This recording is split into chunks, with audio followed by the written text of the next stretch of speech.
Good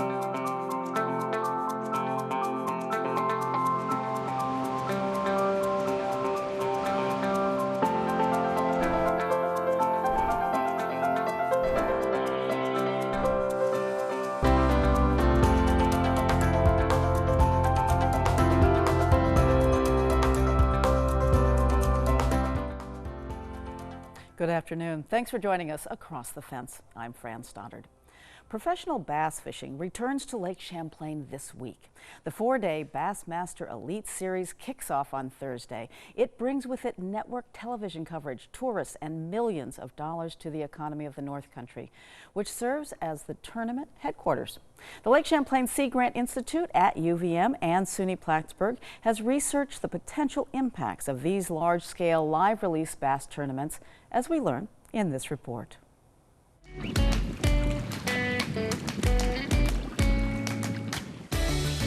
Lake Champlain is an extraordinary natural resource nestled between New York, Vermont, and Quebec.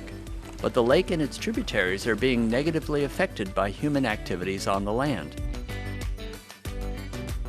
Lake Champlain Sea Grant works to develop and share science-based information to improve the environment and economy of the Lake Champlain Basin.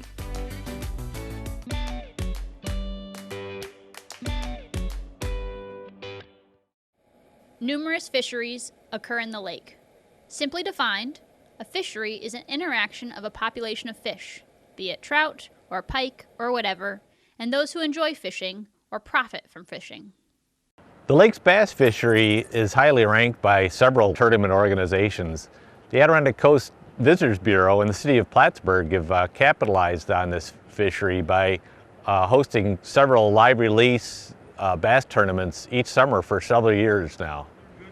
Bass tournaments are important to the vibrant travel and tourism economy of the Lake Champlain Basin. These large-scale tournaments, including events by FLW and Bassmaster, represent a locally important revenue stream.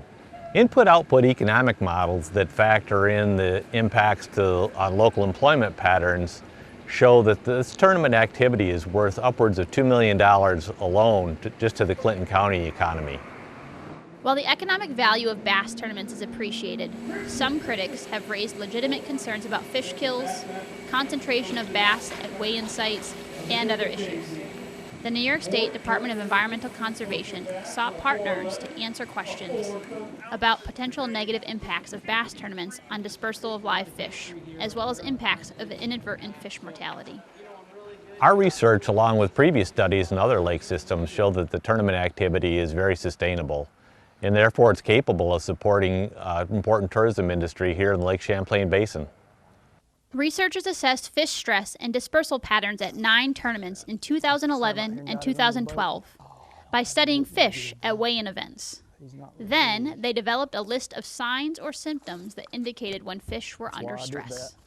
Bloody fin rays, for example, were associated with long trips in a live well, and the longer they were held, the more likely they were to become stressed. Biologists have also confirmed that bass mortality associated with these tournaments is usually pretty low, with average immediate mortality below 5%. Higher percentage mortality events have been noted, typically involving smallmouth bass subjected to large temperature swings. We also collected and summarized data on dispersal patterns using radio telemetry methods. We found that fish did return to preferred habitats, but almost no fish returned to the sites where they were originally caught. They do leave Cumberland Bay after a period of time, typically a couple of weeks, but maybe even a couple of months before they left the area where they were released. Researchers also noted the tendency of these fish to move north following release. No fish were found south of the Ausable River in New York or the Winooski River in Vermont. Research confirms that the bass tournament fishery is biologically sustainable and can support an economically important tourism industry in the Lake Champlain Basin. This field work is a good example of the applied research typically conducted or funded by Sea Grant. Our mission is to bring research to bear on a lake problem, summarize those research results, and then communicate them in the form of outreach materials to stakeholders in the basin. One of the tangible results of this work was the development of a conservation plan that was signed by the Adirondack Coast Visitors Bureau and the City of Plattsburgh. It calls on the two organizations to monitor tournament results to ensure that the fishery doesn't decline in quality. An important output of this work was the development of a Sea Grant fact sheet for tournament organizers and anglers.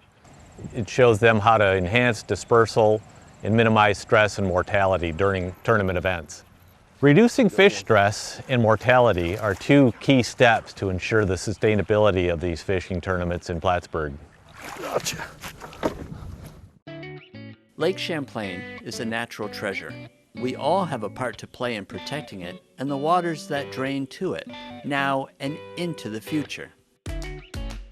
Lake Champlain Sea Grant encourages you to both enjoy and protect the fantastic fisheries in our backyard.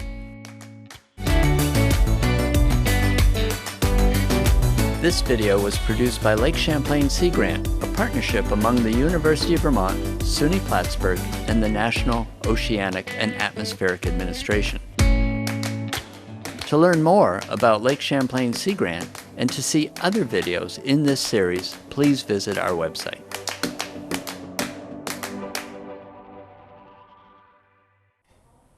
Joining us now from Plattsburgh is Christy Kennedy. Christy is the Vice President of Marketing and Tourism for the Adirondack Coast Visitors Bureau and Division of the North Country Chamber of Commerce. Thank you so much for being with us.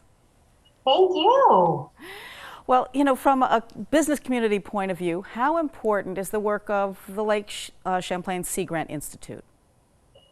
I first have to say we are tremendously lucky to have the Sea Grant working with us on the bass fishing tournament research, as well as just in general to keep such a huge tourism entity viable for visitors and recreation. So hats off to everyone over there.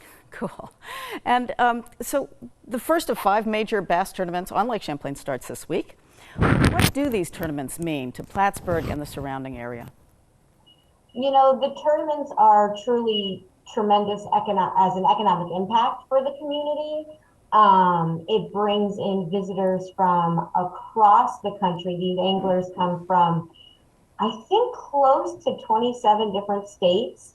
They come and explore our area. And let's be honest, this year, where Clinton County is very, very used to welcoming our neighbors to the north as our primary visitors with that close, there's an even bigger impact they're going to make this year. And we're just so happy we were able to open Lake Champlain to them. Well, absolutely. And Fox Sports will air this tournament live this coming weekend. That kind of exposure from a major network must mean something very significant to tourism and the economy. Yeah, the bass fishing tournaments are really tremendous on so many different fronts, just like you said. One, there's the economic impact of just having the influx of anglers in the area, utilizing the restaurants, the attractions. They usually bring their families, so they may be at a campsite. But beyond that, it is the exposure. Bassmaster has named Lake Champlain multiple times one of the top 10 bass fishing lakes in the United States. And that coverage and that exposure is really something you can't put a number on. So we're always excited when anybody wants to talk about the tremendous lake we have. That's impressive. And of course, last year was quite a bit different because of COVID restrictions. Any reflections, you know, what might you have learned that will help you in the future? I learned first and foremost that this community is tremendously resilient and comes together when faced with a challenge. We had to cancel all but one, the Bassmaster Elite, last year. Bassmaster organizers came forward and said, what can we do to still make this happen? Our community embraced it and said, okay, we're ready. We want to see how we can do this. And all in all, it came together. So I think we learned that, you know, there are ways forward, take the facts and deal with them. And that led us to 5 tournaments this year. Great. You punted. What do you look forward to most when the tournament gets underway on Thursday? You know, there is such an excitement that takes place down at the waterfront. And it starts early in the morning when you go down and you see the anglers launch for the day, and the wee hours when the sky's beautiful and it's the picturesque Adirondack Lake Champlain look. And I just really look forward to this year, especially having an influx of visitors come to the area again and kind of feel that tourism taking place and people exploring what we have to offer again. It's all in all a wonderful feeling. Well, it is great that fishing fans will, of course, be allowed at this year's event. Where's the best place to be? So if you want to catch the excitement, which is my take at a joke, definitely head on down to the Plattsburgh waterfront on Dock Street near Plattsburgh Boat Basin. Around 3 o'clock, you will see the fanfare. They'll have vendors set up, and you'll start to see the anglers coming in with their fish to be weighed. There's always a loud PA system. You can hear them for miles around, so definitely come on down and see it. Okay, so fans might recall last year's winner rose from 5th place to 1st place by the final day of the tournament. Any predictions for this year? You know, Lake Champlain has a mind of its own, and the anglers will tell you that as well. There's a lot of speculation usually around these tournaments that you have to go for the largemouth bass. That's where the weights are going to come in. Interesting little fact about Lake Champlain, smallmouth bass have actually won the tournament as well. So it's unpredictable this year. I think they're going to need a mix, and I think those people who have been here scouting the last week probably have the best chance. All right. So just quickly, you grew up in Plattsburgh. You're a true ambassador for the Adirondack coast. What's one favorite place that you recommend to your visitors? Oh, I will do it by season. And since we're going into the summer, my favorite thing to do is actually, I'm a big kayaker. I love going out and taking on our different streams and rivers and waterways. So I would say if you could get your kayak out and kind of get out in the bays of Lake Champlain and see the anglers in action, that's what you should be doing this weekend. All right. For information on the tournaments as well as other events and things to do on the Adirondack coast, check the website at goadirondack.com. Thank you so much, Christy, and have a great tournament. You too. Thanks so much for your time. And thank you for joining us across the fence. I'm Fran Stoddard. Stay well.